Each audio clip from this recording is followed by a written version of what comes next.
Aracımızın gördüğünüz gibi zincir setini değiştirdik. Yandan krangı kilitledik. Üstten egzantrikleri kilitledik. Üst kapakları taktık. Şimdi ön kapağı takmak üzere babam hazırlanıyor. Zincir işlemimiz tamam. Ön kapağın sıvı conta işlemini gerçekleştiriyoruz. Bildiğiniz üzere ön kapak bölümünden bazı noktalarda sıvı conta kaçaklarımız vardı, yağ kaçaklarımız vardı. Bunları düzeltmek adına contasını tekrar yeniliyoruz. Bazı bölgelere özellikle dikkat ediyoruz. Çok fazla çalmamaya özen gösteriyoruz. Neden? Çünkü yağ geçişlerinin olduğu noktalar var. Ve bu noktalarda sıvı conta fazla olursa ve basarsa dışarıya taşıyacaktır. Bu da arkadaşlar büyük sorunlara sebep verebilir. Önemli bir noktada eğer herhangi bir yağ kaçağı olursa tekrar şanzımanı, yaptığımız tüm işlemleri tekrar sökmemiz gerekiyor. Bu yüzden de çok dikkatli olmak lazım arkadaşlar. V6 motorlar bu şekilde bu araçlarda.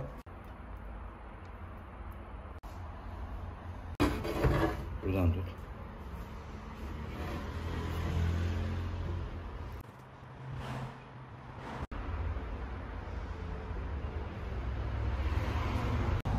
Evet arkadaşlar, zincir değişikliğimizi gerçekleştirdik. Üstten iki egzantrik kapaklarını taktık. Işıklar çok kötü şu an ama yukarıdan diğer ışık da yansıyor. Umarım net bir şekilde çıkıyordur. İki taraflı sağlı sollu egzantrik aparatlarıyla kilitledik. 4 tane zincir 18 parçadan oluşuyor. Evet. Ön kapak hazır. Bu takım işlemlerine geçiyoruz.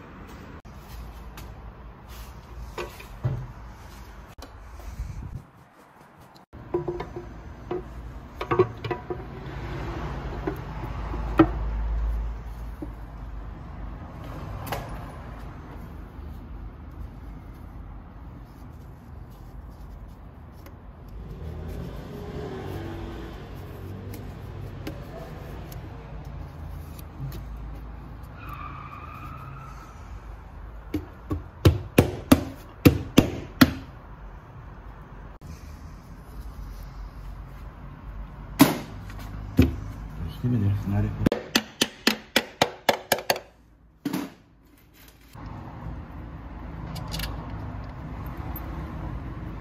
Civataları takarken dikkat etmemiz lazım.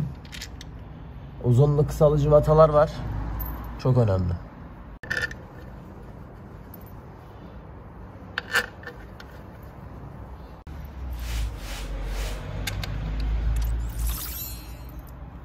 Torx başlıklı civatalar. Bayağı bir civatası var. Bu arada 3. gün arkadaşlar. Yani en son söktüğümüz günden 2 gün sonra diyebiliriz. Bir gün yoktum ben dükkanda, o yüzden bazı işlemleri çekemedim. Diğer geri kalan işlemler kavrama değişimi olsun. Zincir bölümünün bir nebzesi. Eski parçaları da göstereceğim sizlere. Alt takım bölümümüz var. Yani birçok parça var. Direksiyon kutusu geldi. Viraj demir lastikleri değişiyor.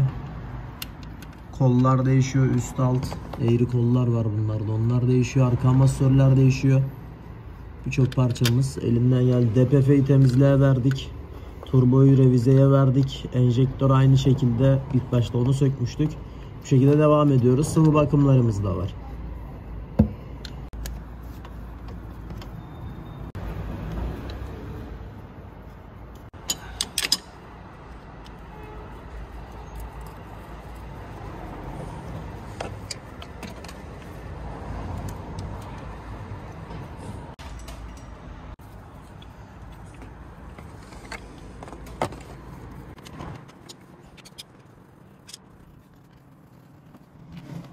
Bu arada ön kapak diyelim arkadaşlar. Kapağı takarken ek bir contamız yok, yani sıvı conta var sadece.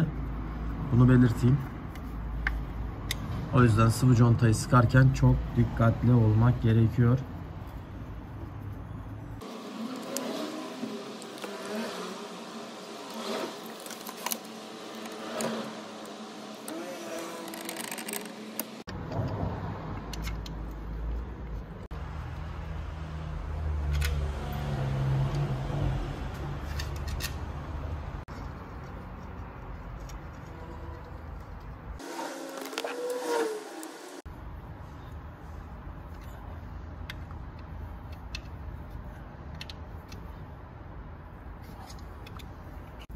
Ön kapak sıkım işlemleri bitti arkadaşlar.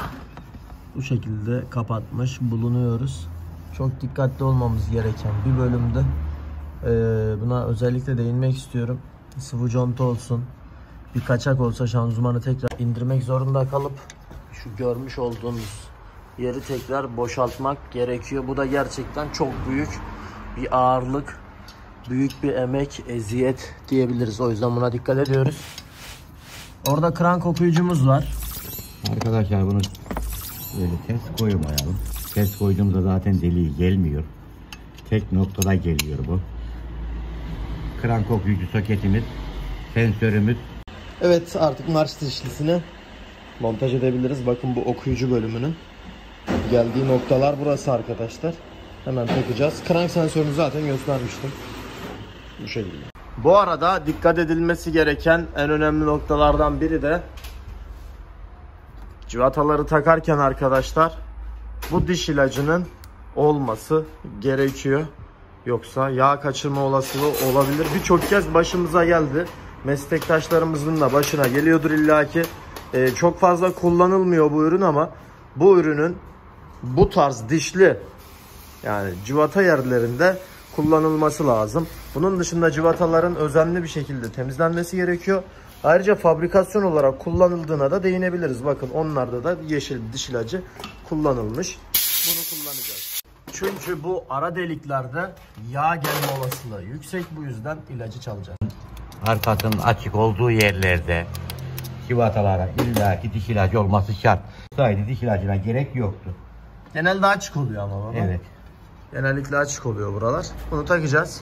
Evet, yerine öncelikle getirmemiz gerekiyor. Bir tane pim deliğimiz vardı. Bakın pim deliğine oturduğu zaman kendini karşılıyor. Ve civata delikleri de hepsi teker teker gelmiş bulunuyor.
Dur emboğlu takır var.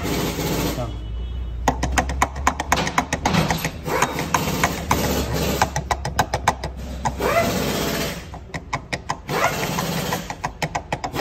Bu arada amasörler yanlış gelmiş baba. Buna değinelim. Audi Q5'ten Evet. devam ediyoruz ama eski Zerot Asgrotumuz değişiyor tabii ki de. Yine diğer sağlı sollu bunları tek taraflı değiştirmiyoruz. Amasörü söktük. Amasör şaseden elektrikli çıkmadı. Elektriksiz verdi bize. Aradaki farkı görebiliyoruz. Bakın burada elektrik sistemi var. Burada herhangi bir şey yok. Saks marka, üstündeki de. Şurada neredeydi Saks? Şu inceden gözüküyor bakın. Saks marka olduğuna değinelim ama yanlış ürün. Onun doğru gelmesini bekliyoruz. Bu sırada Z-Rot'u sökmüştük. Z-Rot'un takıldığı bölümde burası. Arkada gördüğünüz topuz gibi yerde arkadaşlar. Aracımızın far ayarını ayarlıyor. Şimdi Z-Rot'u takalım.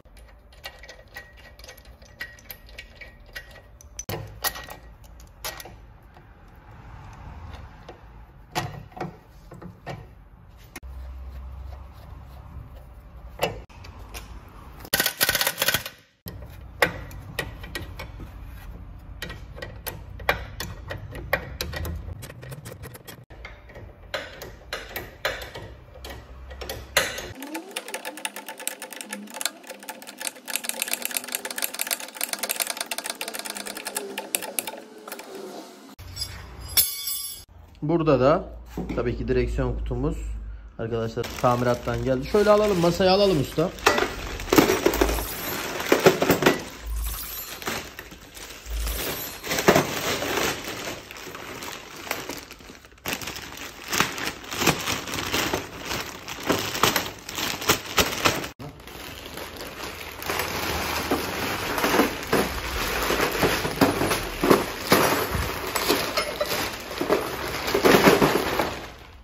Evet.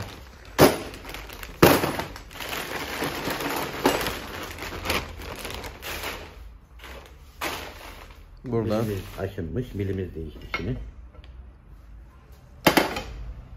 tabi direksiyon kutu tamircileri var arkadaşlar. Orada yaptırıyoruz. Bizim müdahale şansımız yok. Bunların biliyorsunuz turbo enjektör gibi parça var. Bunların farklı tamircileri var. Biz sadece söküyoruz. Gravyer mili diye mi geçiyor baba? Evet. Bu milimiz böyle. Evet baba, Audi ile günümüz, bir haftamız yaklaşık geçti. Ve hala Audi ile uğraşıyoruz. Evet. Kavramayı göstereyim. Eski parçalar burada. Alat. Kavramamız. 0B5 diye geçiyor arkadaşlar. Bakın burada. Zaten az çok göstermiştim. Bunlar değişti. Piston takımı değişti. Keçe takımı değişti. Bakın yanıkları görebiliyoruz. Bunlar değişti. Vuruntudur, şudur budur. Aks da aynı zamanda aks bölümü de yapıldı. Akşam eve gideceğimiz için hızlıca geçiyorum. Turboyu getirdik. Turbo da hazır. DPF gelmedi herhalde. DPF yok. Şu an bekliyor. Yıkamadaydı en son arkadaşlar. Turboyu, enjektörü taktın baba. Taktım. 0B5 şanzımanı üstüne atacağız. Devam edeceğiz. Araçlarımız da geliyor. Yoğunluklu olarak biraz hızlı olmamız gerekiyor deyip akşam eve gidiyoruz. Herhangi bir değineceğim bir şey var mı burada? Turbomuz geldi. Bakımları yapıldı. Turbo hazır, aynen öyle. Temizlikleri, conta grubu, balansı. Bunlar yapıldı. Hazır vaziyette. Takarken görüşelim. Tamamdır. Hızlı davranıyorum. Evden ekmek bekliyor. Amatörümüzün biri ters. Yine kaldı işimiz bugün. Tamam. Şanzımanı atarız. Görüyorsunuz balina gibi bir şanzımanı var arkadaşlar. O yüzden hızlı davranıyoruz. Evet, devam ediyoruz Audi ile. Uzun işlemleri var arkadaşlar. Kavrama değişti. Şanzımanın işleri bitti ama şimdi yağ doldurma işlemine geçtik. Yağımız burada, Mobil'i kullanıyoruz. LT711-41. Yağını dolduracağız. Tabii ki hemen burada da Look marka volant değişiyor bu arada. Buna değinelim. Yağını dolduralım ve geçelim. Toplamaya başlıyoruz. Eski volant burada. Şimdi Mobil'le başlayalım ve devam edelim. Yaklaşık 8 litreye yakın arkadaşlar yağ alıyor. Bunu belirteyim.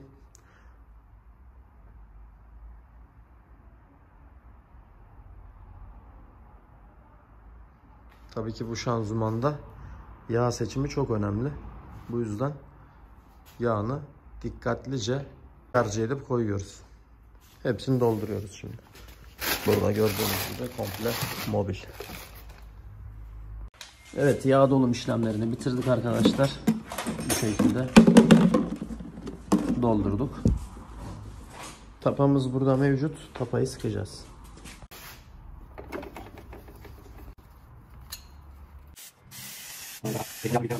Zaten boşluğunu çekmiştim. Şimdi takalım. Bakın arkadaşlar, burada yapıldı. Aks bölümü bu.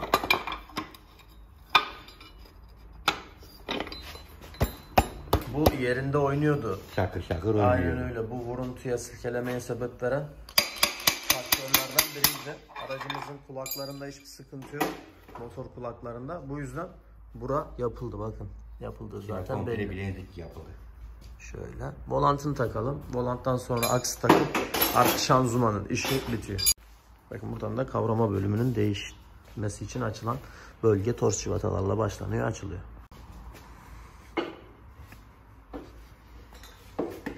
Tabi bu sırada şanzımanın komple temizliğini yaptık. Tel fırçaladık, yıkadık arkadaşlar. Bu şekilde bir görünüme ulaştık.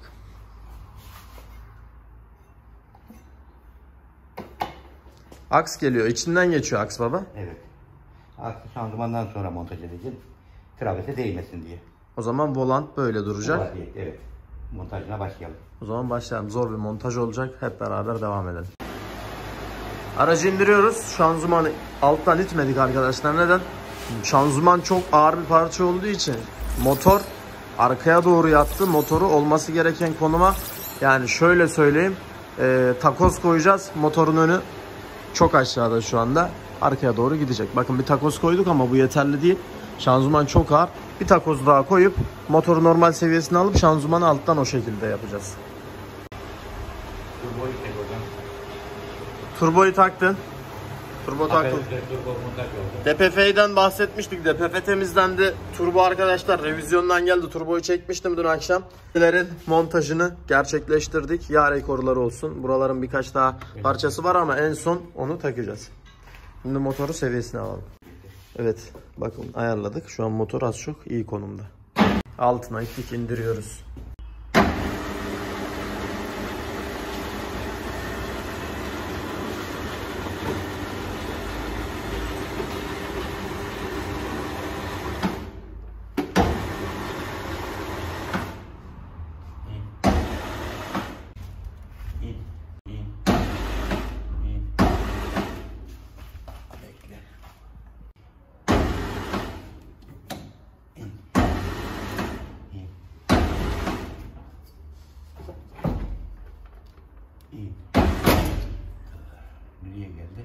Şu bölümden bura birleşecek bakın.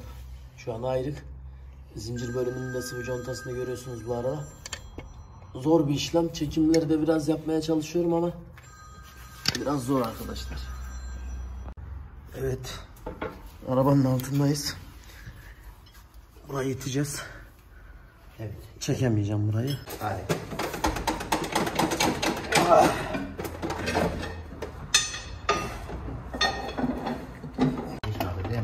Sıkıntı yok. Biraz daha gelmek istiyor da şurayı getirirsek civatayı tutturursak İşimiz tamam abi. şöyle. Bayağıdır uğraşıyoruz. Bakın kavuştu arkadaşlar. Zaten alttan anlayabiliyoruz. Ama tam gelmedi. Ona uğraşıyoruz. Arkaya geçeyim mi usta? Yok usta, öbür tarafı kaldıracağım bak. He tamam. Şurayı. Levyeyle basayım oraya.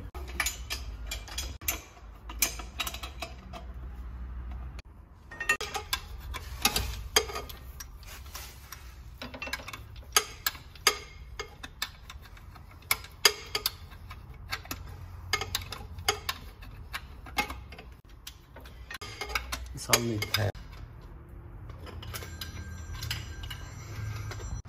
Bırak oğlum bırak. Ben de gidiyorum.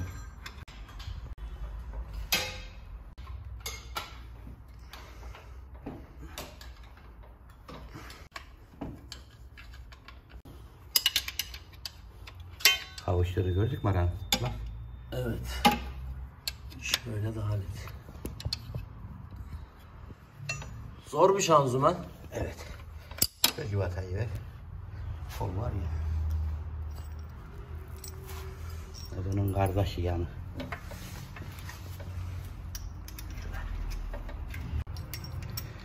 Yerine geldim yerinle gidiyor, görüyorsun. Ama uğraştırıyor baba. Evet.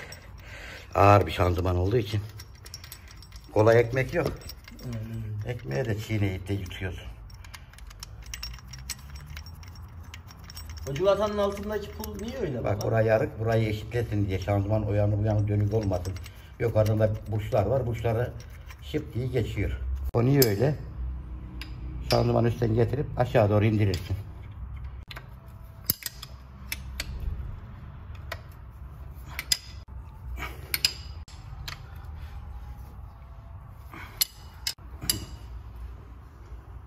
Şimdilik tamam. Kaldır bir bakayım. Şantım bu arada. Bunu görmen lazım.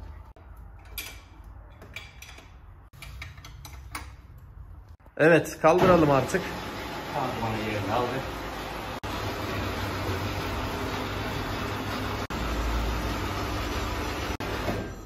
Evet, şanzımanı sıktık arkadaşlar. Koskoca bir şanzıman. Uğraştırdı. Aslında videonun bazı kesitlerini sıkarken falan çektim ama elimden geldiğince çekemedim. Arkadan kaldırmak gerekti. Önden levyeyle basmak gerekti derken sonunda üstüne attık. Yorucu bir aşamaydı. Şimdi yavaş yavaş toplamaya başlayacağız. Gördüğünüz gibi şu an çevre cıvatalarıyla duruyor yerinde.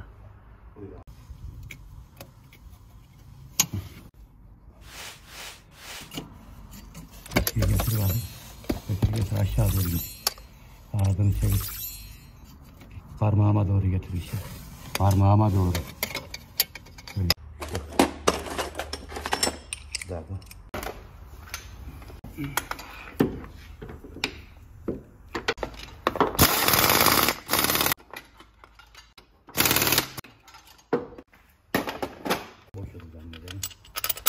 Boş dolu boş.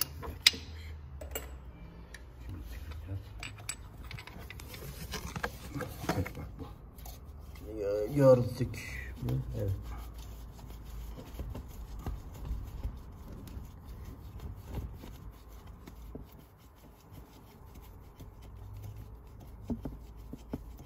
Onlar yenilendi. Bakın şunları hep yeniledik, egzoz civatalarını, somunlarını. Ona değinelim. Tabi DPF'nin, turbonun montajını yaparken birçok araç da gönderdik. Bu yüzden onların montajını çekemedim ama elimden geldiğince gösterdik, montajını yaptık. Sökerken zaten az çok çekmiştik. Takılmışını da çektik. Aynen öyle. Enjektörü de taktın sen baba. Evet. Bu arada. Onlara yetişemedim ama revizyon işlemleri oldu.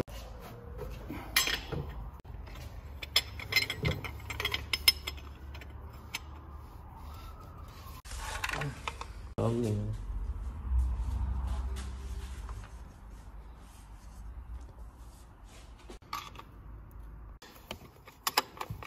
Bu sıktığımız nedir usta? Şanzımanımızın yağ rekoru radyatöre gidiyor. Öndeki yağ soğutucuda soğuyor, geliyor buraya yağ tekrar. Biri gidiş, biri geliş. Yağ rekorları yani. Evet. Tabii. Yağ soğutucuya gidiyor. Önden rüzgarla soğuyor, tekrar buraya geliyor.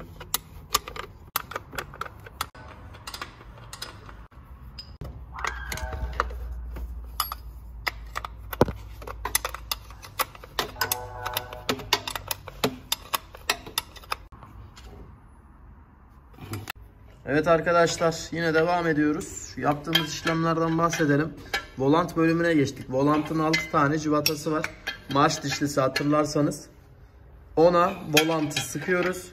Ve motor bloğuyla, ana blokla şanzımanı aslında birbirine bağlayan, hareketi alan nokta tam da burası. Şöyle gösterebiliriz. Civataları 6 tane.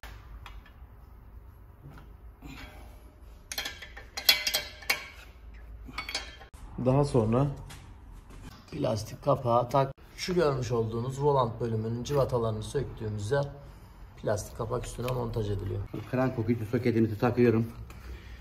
Bunu takmazsak aracımız çalışmaz.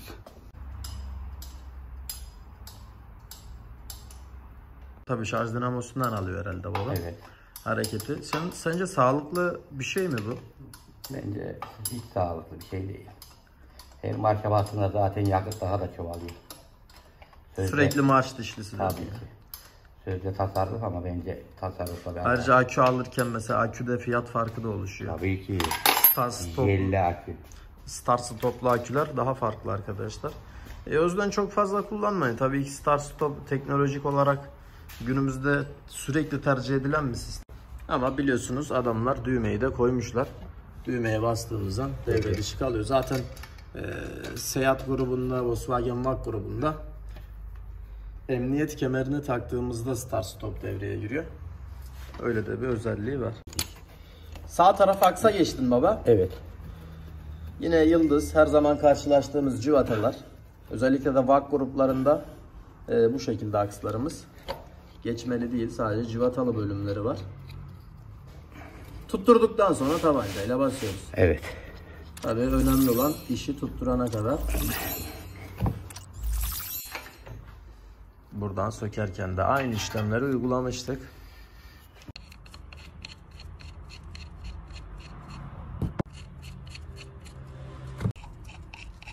Diski çevirdikçe aslında aksımız da çevriliyor baba. Tabii aksın kafasını sökmedik. Aks kafasını sökmedik. Bakın burada görüyorsunuz. Sebebi nedir usta? Orijinal değil, hiç bozmayalım dedik. Çünkü salıncak değişimi vardı. Salıncağı çıkarınca bunu geriye alabiliyoruz. Evet, döndür.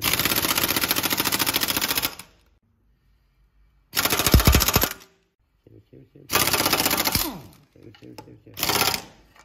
Çevir, o da getir.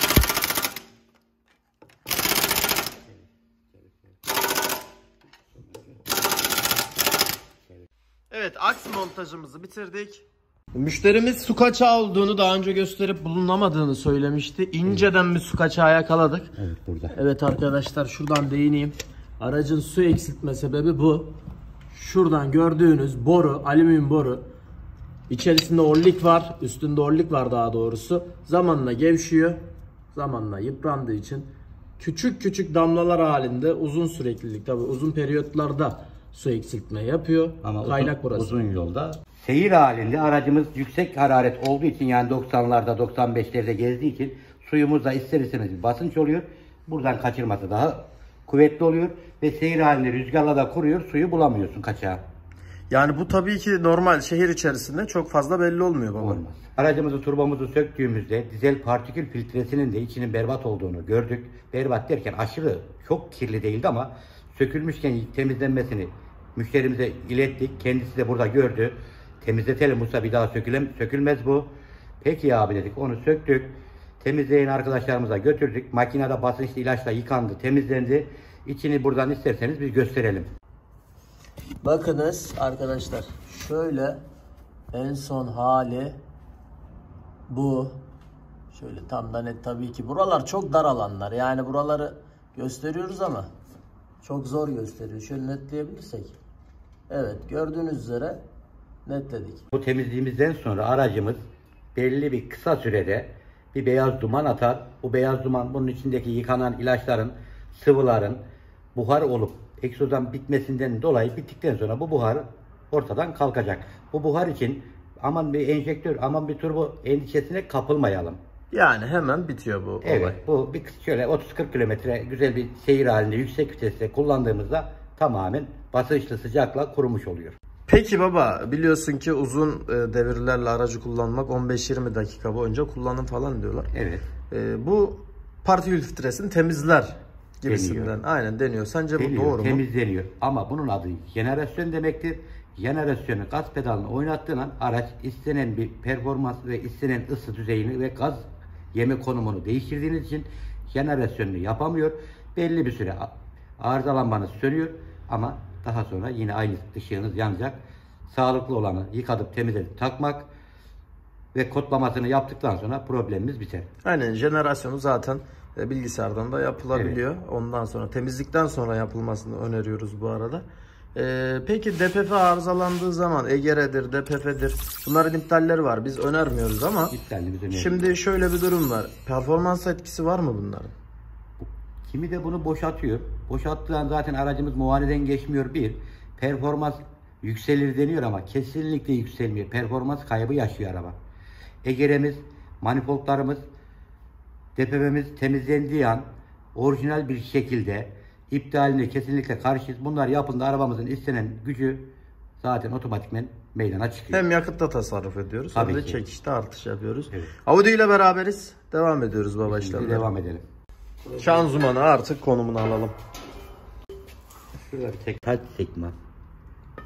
Tabii vites aladanın sekmanı. Buraya bakalım. Sana verdiğim sekmeyi taktım, o değil. O rekor. O yağ rekorunu oldu. Evet, sekmanımız. Bu olmasa ne olur? Kolumuz boş olur.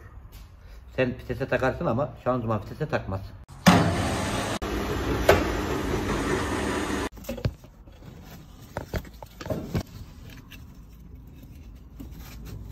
Oradan bir uzun ilave verirse bu için. Vites halatı tamam.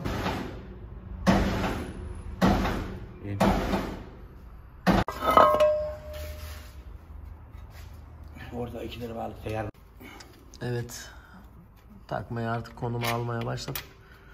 Cıvatalar tutturduk. Tabii ki şurada bağlantı, traves şasiye bağlantı ayaklarımız basıyor.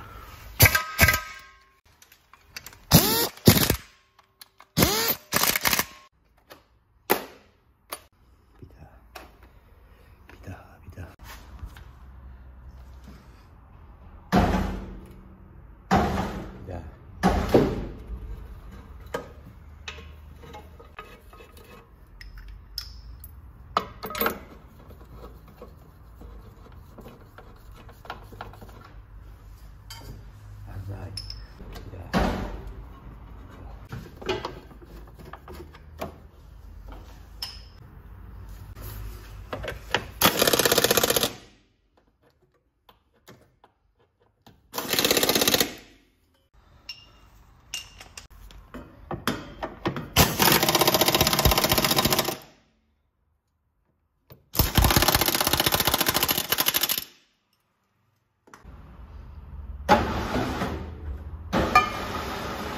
Evet, şanzıman artık yerinde arkadaşlar. Şöyle gösterelim.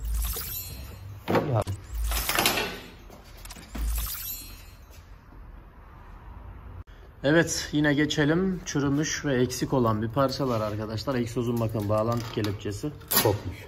çürümekten artık ne hale gelmiş. Tabii ki yurt dışındaki araçlarda özellikle bu tarz paslanmalar meydana geliyor baba. Oranın kopmak üzere. Oranın iklimine göre, hava şartlarına göre. Çünkü genelde olan bir şey bu. Egzoz bölümüne de değinelim.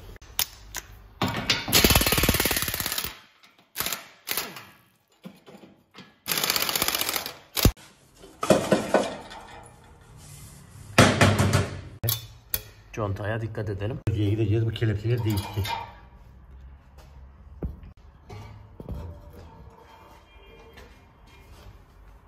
Şaftı yerine getirdik. Bakın tabii ki takmadık ama sadece yerine getirdik. Takacağız, civataları var. Civata deliklerini karşılatacağız. Devam edeceğiz. Ama bakın delikler gelmiş mi? Gelmemiş.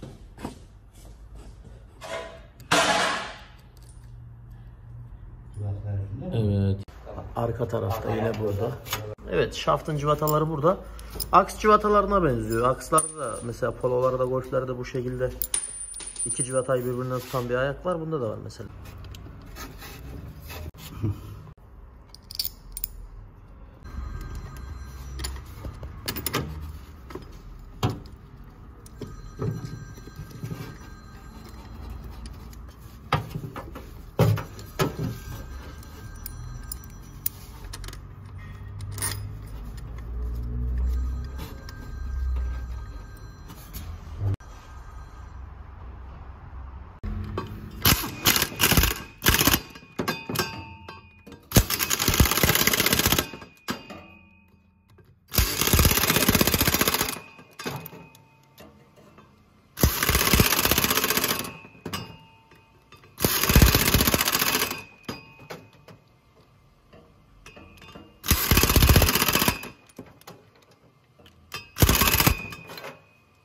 Arka taraf şaftın cıvatalarını taktıktan sonra ön tarafa geçiyoruz.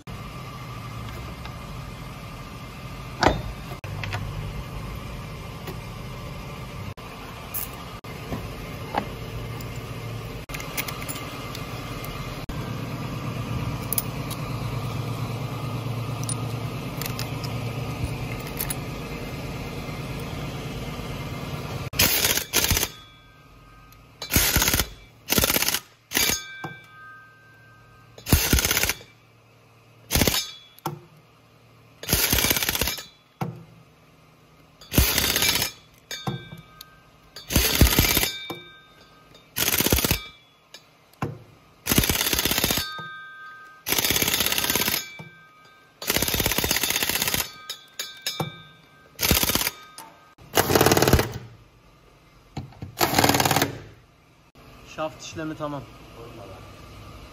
Tabii korumaları var arkadaşlar.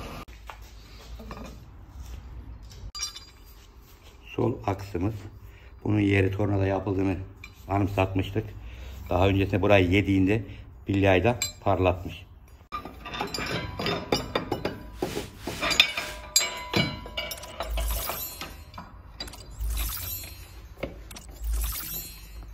Sol tarafa aksı montajını yaptıktan sonra sıra geldi direksiyon kutumuza.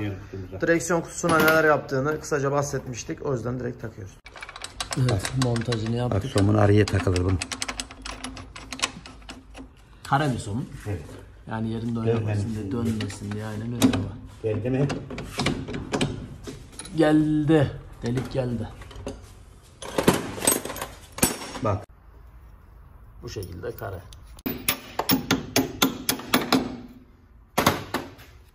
Evet.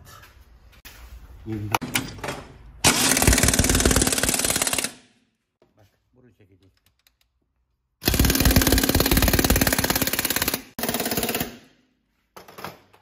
Kutu tamam. 2 civata tutuyor. Evet.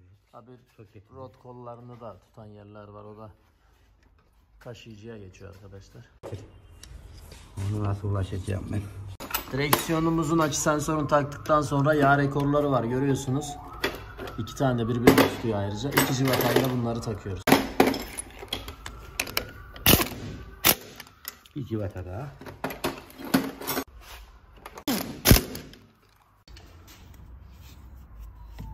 Mavsalımız güzel.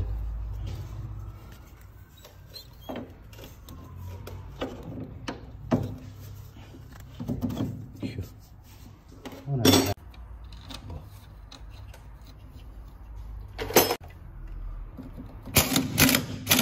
Bugün biraz arkadaşlar video çekimine ara verdik. Viraj demir lastikleri Lemfordar orijinal kullanıyoruz.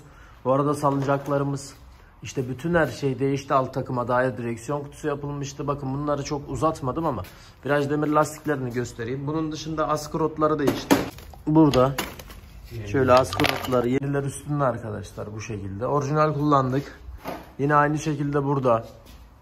Bakın aynı şekilde burada ışık yansıma olabilir. Bunların hepsini değiştirdik. Şanzıman bölümü bitmişti hatırlıyorsanız.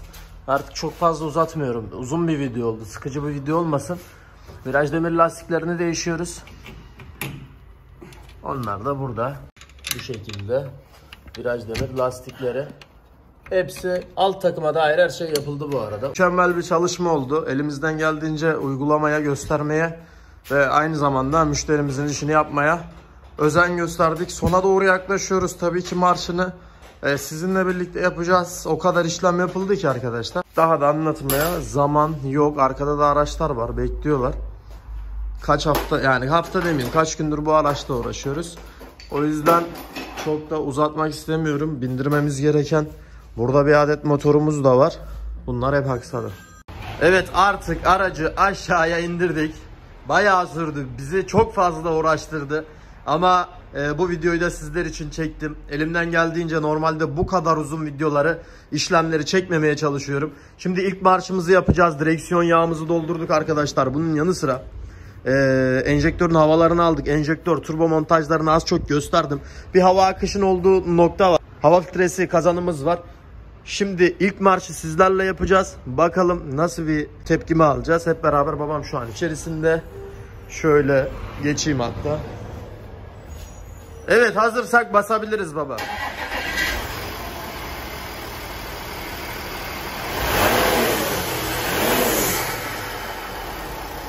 Direksiyon kutusu hala havası çıkıyor arkadaşlar bu arada. Direksiyon kutusu tamir olmuştu biliyorsunuz. Hala havası çıkıyor. Yağ aldıkça hava çıkıyor. Yağ aldıkça hava çıkıyor. Yavaş yavaş yumuşamaya başladı. Sesini siz dinleyin. Bayağı işlemler yaptık. Kavrama değişti. Zincir değişti. Alt takım, üst takım. Direksiyon kutusu, amasör, arka amasör, zeyrotlar. Turbo, DPF. Yani ben sayamıyorum ya. Antifriz koyduk. Tornacıda aks tarafı yapıldı. Yani. ne yaptım, ben unuttum bu arada. Aynen öyle baba. Sesini dinleyelim.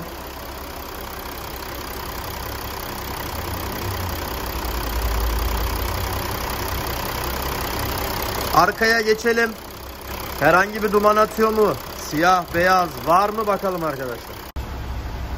Şimdi geçtik.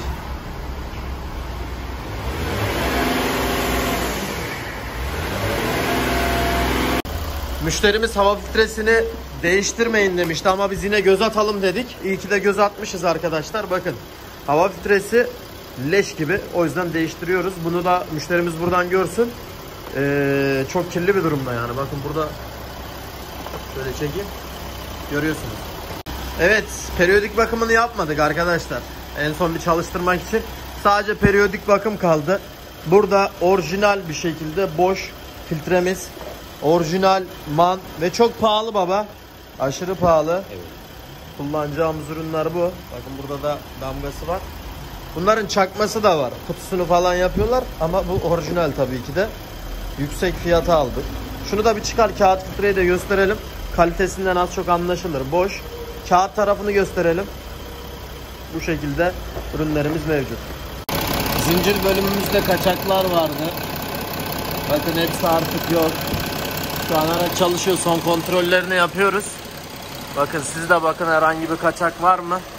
Görebiliyorsanız değerlendirin. Bakın arkadaşlar. Hemen bu kollarımızın burçlarını değiştirdik. Temizliklerini yaptık. Tüm burçlar değişti. Alt takıma dair direksiyon kutusu yapıldı. Ön taraftan yine herhangi bir kaçağımız yok. Maşallah var. Çalışıyor. Güzel çalışıyor. Müşterimizin isteğine göre bakın görüyorsunuz koruma muhafazasını aldık. Müşterimiz Almanya'dan ayna kapağını almış. Eskisi kırıkmış arkadaşlar. Şuradan hemen göstereyim. Bakın burası kırık. Bu yüzden değiştirdik, boyattık.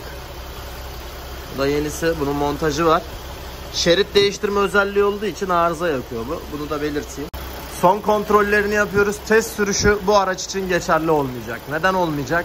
Hemen şuna değineyim arkadaşlar. Bu araçlar yurt dışı plakalı olduğu için dışarıda herhangi bir trafik polisi çevirdiği an arabayı duyduğuma göre buradaki abilerimiz de söyledi. Çekme ihtimali var. Gümrüğe kadar çekme ihtimali varmış arkadaşlar. O yüzden test sürüşlerini bu araçlarda yapmıyorum. Bilginiz olsun. Evet, kullandığımız markada Castrol H periyodik bakımda arkadaşlar. DPF'li araçlar için 530 motor yağ kartelinin. O yüzden 2 tane kullandık. Bilginiz olsun. Volant. Volanta değinelim. Çıkan volantımızın göbeği ne hale gelmişti hatırlıyorsunuz. Ses yapıyordu. Kavrama, şanzıman filtreleri, balata takımları ve piston takımları. Balata takımları burada. Az çok çekmiştim.